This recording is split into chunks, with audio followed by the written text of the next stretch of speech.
Hey everyone, it's me again. I decided to do a video on water purifying and water collecting. It's because of how hot it's been, and I already showed videos on how to get food and set snares, traps, and whatnot. So I decided to do a video on water. Actually, my girlfriend last night brought it up to me. And I was like, oh, that'd be a good idea, so I decided to run with it. And it's hot as it's been out here, I decided, it's like, yeah, it's a good idea to do a video on water purifying and collecting. So, first thing I wanted to show you was one method of collecting water. It's either a plastic jug or bottle, and you take branches or leaves, stuff them down in there. This one is getting a little bulky, it's getting air in there because I've already put leaves and all that down in there. Let me show you on the camera here how much water I've already collected from it.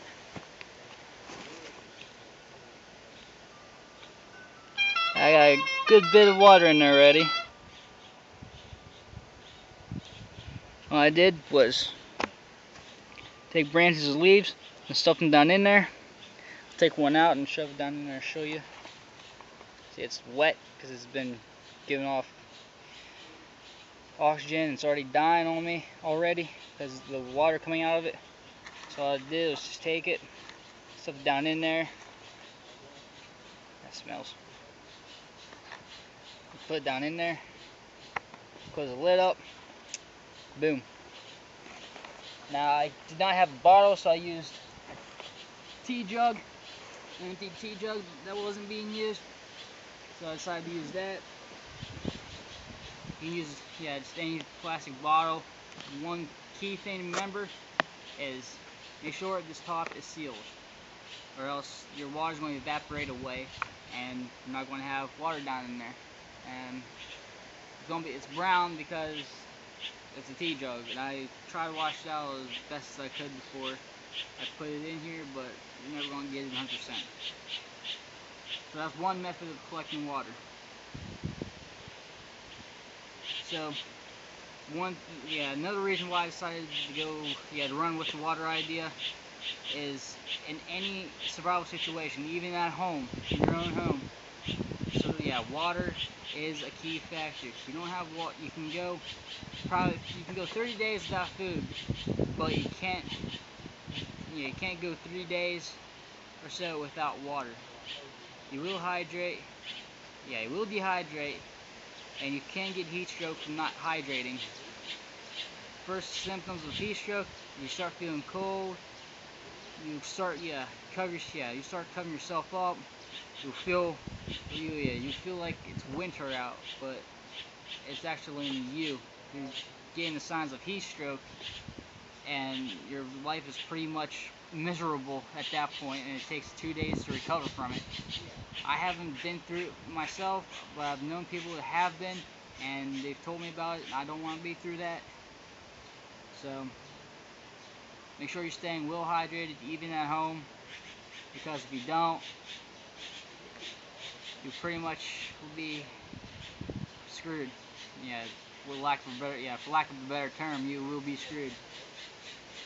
Now, tea, like some teas, soda, alcohol, that'll dehydrate you. It won't hydrate you. If you go to the bathroom, you can tell if you need hydrated or dehydrated is that the color of your urine is yellow. If it's yellow, you need to hydrate. If it's clear, you're good to go. You're all hydrated. Keep it that way. So make sure you're staying hydrated. I got another one set up over there. So take that over and show you. I'm going to sit this back out in the sun, get more in there, and take it at that. Here's the other way of collecting the water. Here I took a garbage bag, tied it around the branch of a tree, tied it real good and shut, I made it nice and sloping down here so that they can collect water. Usually you want to keep this out in the sun, but the trees here, since it's in the evening, the sun is not overhead anymore, it's not in the east, it's starting to set in the west. So there's this entire backyard is going to be shaded, so these trees aren't going to be in the shade. So that's another key factor. Remember, if you choose this method, is to keep it in the sun. I made it sloping, made it sloping down so that any moisture that collects inside of here can run down and collect right inside here, so that it's not running off anywhere or so have you. So that's another key factor to remember. I'm going to break this video down into 2 parts because I'm not sure how long the entire video will take if I don't. So that's one thing of water collecting. Actually 2 things of water collecting. Everyone knows another way of collecting water. It's just going into a river or lake with a pot or pan or water bottle and just scooping that water up. So that's the method I prefer to choose, because I really don't like setting these out, using these, because it doesn't really work as fast as you need it to, but it does work. So the next part of this video I'm going to do on how to purify your water, different ways and different methods. I'm going to show you the methods I choose to purify my water. So stay tuned for part 2. Alright, now I'm going to do this section on water purifying. It's going to be a more in-depth than the water collecting. So I got my water right here. If I can get it up. Got my water right here. Got out my little mess kit. It's only a couple bucks at Walmart. I've had it for a long time. So, and then I've never used it, so this is my first time using it. And I have, yes I do, I have a bug out bag. Has everything I need in it, just in case something goes wrong and I need it. It's right there. And got all my sticks and whatnot I'm going to need. But yeah, key important in this is the water. So, different methods I want to talk about purifying water is boiling it. Boiling it. I'm sorry, I can't really say that word half the time. Boiling water kills 99.9% of any waterborne pathogens and any diseases in the water. 100% of the time, that is a method I choose to do. I do not choose to go into any other method because I prefer my water completely clean and clear of anything that's going to make me sick. And that's the only way I know 100% that my water is not going to be contaminated before I drink it. And another way is getting a handkerchief or a sock or your shirt and layering it, and you get the word I'm trying to say. Put down either sand or crushed rocks as first base, and on top of that you put charcoal, which will take out any odor in the water.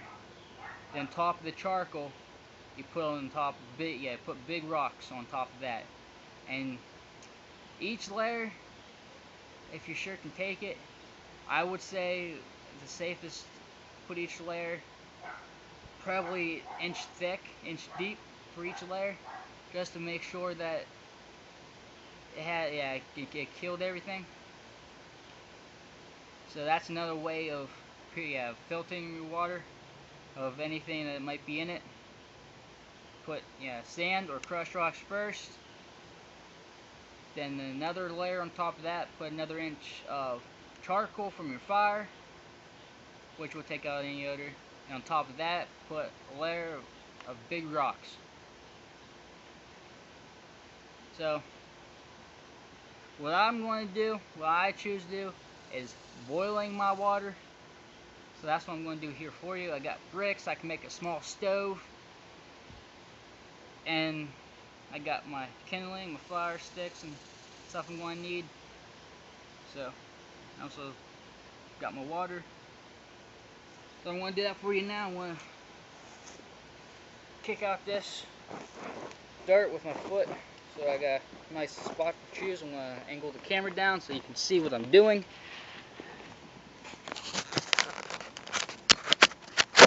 Sorry, the bricks I have this on top of. Did before. There we go. See, I got my bricks there. You can already see them. I'm going to take this scar out with my foot. Get all that dirt out of the way. I'm going to build up my stove. One layer at a time. It's not going to be very big, but it's going to be big enough where it's what I need it for.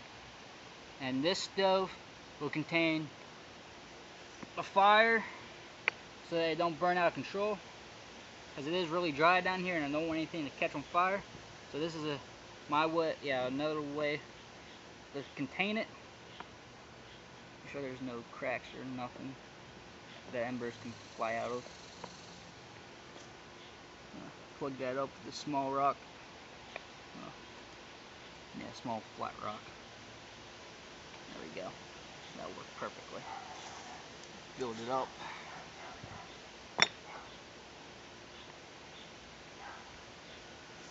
Last one should be good. Move that out a little bit so something to stand on top of.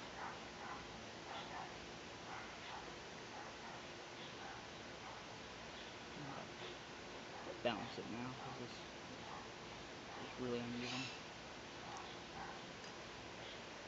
Gotta play the balancing game.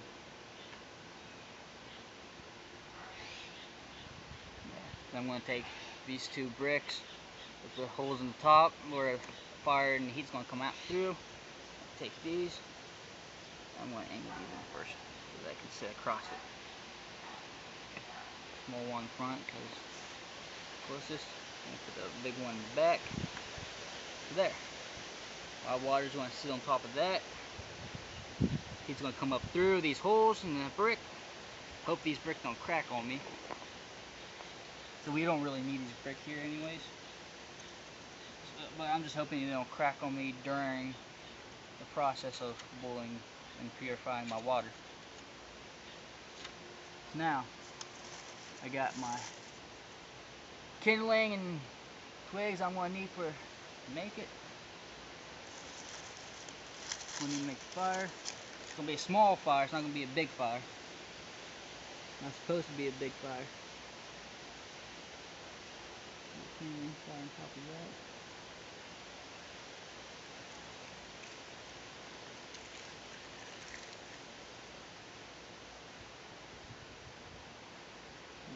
And stick on top.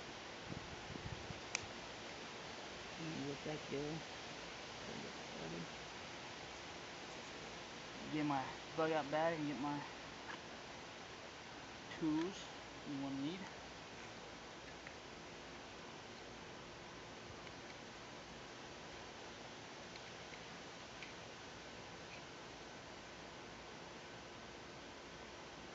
So here we go.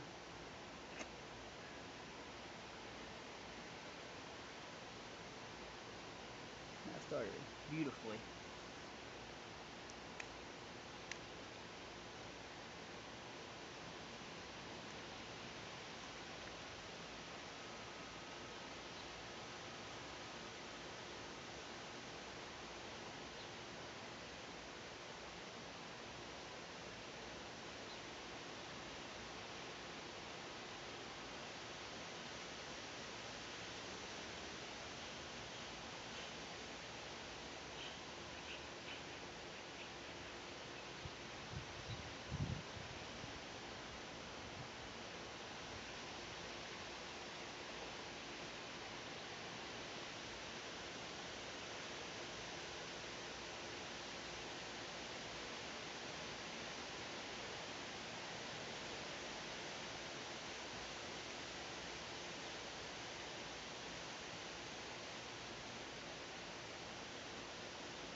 That's hot.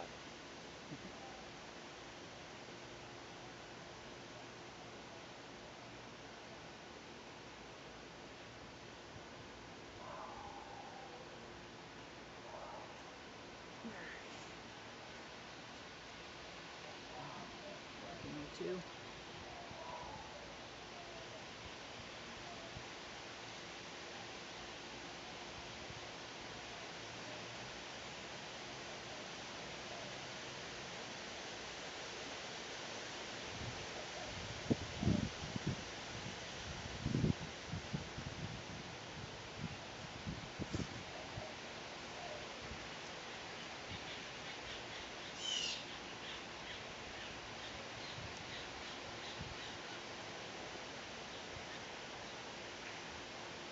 Taking this, I'm gonna burn my finger.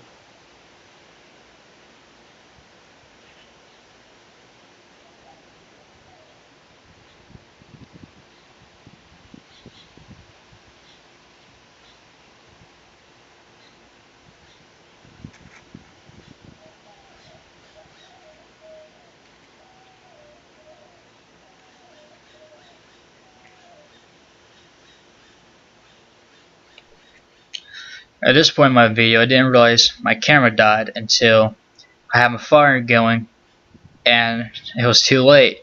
So I had to record a separate part of this on my other camera, so I couldn't put this all into one video, so I had to make a separate video. So click in the middle of the screen where it says click here for part 2, and I'll see you in part 2.